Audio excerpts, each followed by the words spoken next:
Hello everyone, this is Kamau. Welcome to my channel. If you haven't already done so, please consider subscribing. As promised, I'm doing a follow-up video to the one that I did on the 12 things that I'm glad that I did in my life. So this one will be looking at the 12 things that I regret having done. Now, I'm not one to wallow in regret. I don't feel like you should be there with your hand at your jaw, wishing that you could go back and change things. I more lean towards learning from your mistakes so that you can move forward and make better choices. But we are humans and we make mistakes, and sometimes you do say, if I could be given the chance, I would go back and I would change this. Not that you would wallow, but just to say, I'm not too pleased about the fact that I got involved in this, or I got involved with this particular person. So, number one, and these are not in any particular order. Number one is the day that I call Burning Day. So Burning Day happened when I was about 19. And though if you've been watching my videos, you will realize that this age keeps popping up. 18, 19 was a time in my life when I went through a lot of changes. A lot of drastic changes were made. I changed my name officially by deed poll, and that was a way of affirming my Afrocentricity. I also got deeper into fasting and, getting firmer in my lifestyle as a vegetarian, and becoming politically aware and more spiritually aware at this age. So I, from a very early age, used to keep these diaries, these huge journals. Every day I would write loads and loads of things. And I also had photo albums with pictures of myself and my friends. When we would go out together, we'd take pictures from long ago. I would have drawings that I did. I would have, little memorabilia, little things, because I've always been a sentimental person, always very nostalgic. And so I kept these things out of sentiment, out of fondness for the experience I've had growing up. Although the journals did have some, how diaries are, all your emotions tied up, it's not always happy. So I had these books, and I felt that as part of the ritual of coming into my Africanness, my Afrocentricity, I felt that I needed to burn all these things that reminded me of the Western experience. To my mind, I needed to clear that away, just as I had my graduation ring, my high school graduation ring, and I flushed it down the toilet, 14-karat gold ring, flushed it down the toilet because I felt that I should not wear jewelry, and my African brothers were dying in the mines in South Africa. And also at this point in my life, I was with some other like-minded persons, and we call ourselves the Lodge. We decided that we would wear mainly black clothes, or the red, black, and green clothes, the Pan-African colors. Hardly wore any other color. So in my wardrobe, mainly black, or red, black, and green. So it was a time of spiritual and political awakening. So I had Burning Day where I gathered up all of these things and I burned them to ash. I burned all the diaries, all the photos, all the drawings, all the little things that I had collected, the music, everything up to that point. I burned it to the ground. And now I wish I had those things, to look back at. I really wish I had those. So I do regret having gone through that. The second thing, there's a particular relationship, and it's the only relationship in my life that I regret having. And it's because this person, from day one, I knew we were not compatible. That's the reason I was so upset with myself for allowing this union to take place, and I knew that we were not compatible. He was not my type physically. In terms of lifestyle, he was not my type.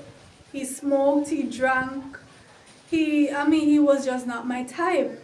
The only thing we had in common was he liked to write and I liked to write. That was it. And I would find myself arguing with this person. We'd be on the road arguing, we'd be on the phone arguing, and this is something I'd never done with anybody else. And, eventually I broke it off with him, but still regretting it, because I'm saying, why did I put myself through that for somebody who meant so little and had such little prospect? So that is one of the main regrets that I have. Number 3, I regret this time that I spent debating with people, trying to change their minds about things, particularly as it regards religion, politics, and lifestyle. From very early age, I used to love to debate. From I was 8, 9, 10, I used to lay wait the Jehovah's Witnesses as they came through the community, and most persons would be running in the opposite direction. I was at my gate waiting for them to come on a Sunday because I wanted to debate with them, because there were so many things in the Bible that I found to be ridiculous. It just didn't make sense to my young mind, and I wanted these persons to give me answers, which, to be honest, they, for the most part, were not able to. And as I grew up, like I said, I was with a group, we call ourselves a lodge, and we would position ourselves where we knew certain people would come by, who would be, whether they're coming from church or whatever, and we would put ourselves there and play certain speeches, and just to instigate that, to get them to argue, and when I was working at a bank, and I used to photocopy these Afrocentric pamphlets and information about Africa and or the great civilizations, and and give them out, thinking so naively that this would cause anybody to change their minds, very naive and very political, at that time, going around giving out information and trying to get, because to me it was so clear, so logical. And I was saying, how are you not getting it? How are you not, making the connections? And as I grew older still, on social media, up to just a couple years ago, I would still entertain debate from persons on religion, on politics, on lifestyle, whatever.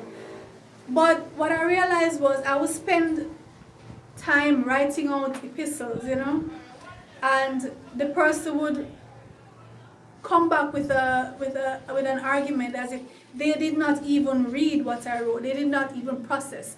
They were just sticking to their conviction, I guess in their mind, as I was too sticking to mine. But it didn't seem to me like they were even trying to understand what I was saying, until I said, you know what, I'm not going to engage in this anymore. Believe what you want. If you look at my life and you are inspired by it, and if you feel like what works for me might work for you, then go ahead, try what I'm doing. I'm not going to try to convince you. I am not going to try to convince you. So that's a decision I made. Believe what you want. I don't have the patience anymore. I don't have that kind of energy to give to anyone anymore. Number 5, I regret that I've not been able to visit Africa to date. I feel a bit like Garvey must have felt, loving this place so much and still not touching ground there. Particularly Egypt. I really would love to visit Egypt to see the pyramids and the obelisk, and to look at all the monuments that our ancestors created, these great monuments. To see in actuality all these things that I've been reading about and watching on videos. I regret not being able to go to visit Egypt with Dr. Ben when he had his tours. Now my great mentor has passed. I know that Ashra Kwesi and his wife, Merira Kwesi, organize trips to Egypt still, and I would really love to go because they are following in the footsteps of Dr. Ben. And to me it is important to visit Egypt as a black person with someone who is like-minded and who will give you that perspective, as opposed to someone who doesn't even know themselves what black persons did in Egypt, the great civilization that we had, and the fact that we were the ones who are responsible for it. So it's important as a black person to go with someone who is going to guide you, having that perspective. And I would really love to go with Ashra as soon as I can. So I regret that I have not touched African soil to this day on the earth. I know I've been there in spirit many, many times, as Garvey did. I regret confiding in certain persons who are not worthy of it. And to be honest, I can only think of 2 persons who would fit that. 2 persons in particular who I confided things in, 2 women actually. And they betrayed my confidence, betrayed my trust. I pride myself in being a great judge of character, but I concede that in these 2 cases I was totally wrong. Totally, absolutely wrong in my judgment of the character of these 2 women, and I regret having confided in them, and I don't wish them bad. Well, maybe a little bit. Maybe a little bit. Number 7, I regret not meeting Sadhguru earlier. Well, I haven't met him in person yet, but I regret not having encountered him.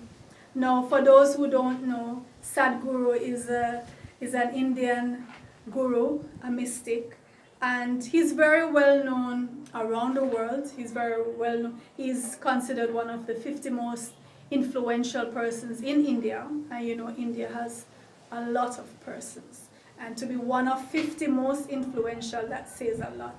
But Sadhguru has spoken at so many universities, so many major conferences in the world, at United Nations, and he's highly respected. Now for me, Sadhguru is so wise. He doesn't consider himself learned, but to me he is so learned, so wise, so humble, and such a treasure, you know, and he's very endearing to me, and his sarcasm, his pragmatism, all of that, his humor, his sense of humor, you know, is just adorable. So on many levels, I cherish Sadhguru. I'm glad that he's a part of my life. Really hope to meet him one day. But for now, I'll content myself with just watching his videos almost every day. I watch hours of his videos because there's such wisdom to get from them. And wherever there's wisdom, there's Kama seeking it out. Always has been that way, always will be that way. Number 8, I regret hiring a particular online publicist to promote my books. This happened last year. It's the only publicist that I've hired, and I really doubt that I will hire any other from that experience. This person took my money and did not do anything, in my opinion, to promote my books. And I wrote about her in my book, Prolific, so you can go and buy that book and read about that experience that I had. Con artists, and you need to look out for those con artists. You know, promising to promote something and you know that you're not going to put in the work. So I have learned, which I should have known better because I knew this long ago. If you want to do something, do it yourself. And that's what I have been doing. And I strongly regret giving my money to that woman and getting nothing in return. I don't mind spending money if I'm going to get value for it. Number 9, I regret that I did not have a strong relationship between my father and myself. I actually had a stronger relationship with my grandfather. And my father, well, we weren't close. The closest that we came really was when I used to lay wait him in the evenings for his leftover. So he would come home and he would eat his meal, and whatever was left, he'd give it to me. So that would be my special thing there, waiting for his leftovers. But he referred to me by my first name all the time when other persons call me by my nickname. We just weren't close. We never had that father-daughter bond, and I regret that we never had that.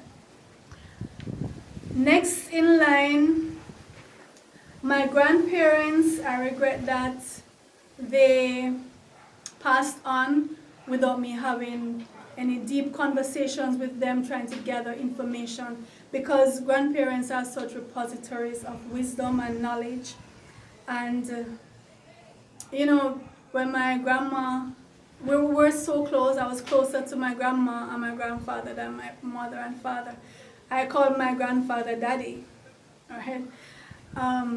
And we used to do so many things together from when I was young, coming up. We'd cook together, we'd go places together. He would be the one waking me up in the mornings, getting me ready for school while my father was sleeping. So I had this bond with my grandfather, but I never really sat down with him as an adult and tried to see how I could gather information from him, in social information, historical information, and likewise my grandmother. When I found out that my grandmother had died, I was actually in a meeting at work, and I just excused myself and went into the lobby, and I cried so hard, because she was so instrumental in my life. And I regret that I never really sat down with them when I became an adult, and talked with them and gathered this information. Number 10. I think I'm at number 10. I think I lost track somewhere, but number 10, I regret that I have not been able to give my mother certain things that I would love to give her. I'd love to be able to take my mother around the world. I'd love to be able to buy anything that she wants, because in my opinion, well, she gave me to the world, and that's a gift to the world. So she deserves the world. That's how I look at it. And yes, I do things for her, I get stuff for her, but it's not enough. And I hope one day to be in the position to do so much more for her. Number 11, I regret that I never played chess even once in my life. I think I would be so great at chess, because I compare life to what I know of chess, and I've made so many great moves in life. I think I would be absolutely great at chess, but I've never played the game, ever. And I think one day I should sit down and let somebody teach me how to play chess. And finally, number 12, I really regret that I never said yes to Idris Elba all those times when he asked me to marry him. Getting down on his knees, begging me, please come on, marry me. I never said yes. I took him for granted, and now he's gone. Tell me in the comments, what are your regrets? What are the things that you wish you had done or had not done? Let me know, and please remember to subscribe and to like and share, and I'll see you next time.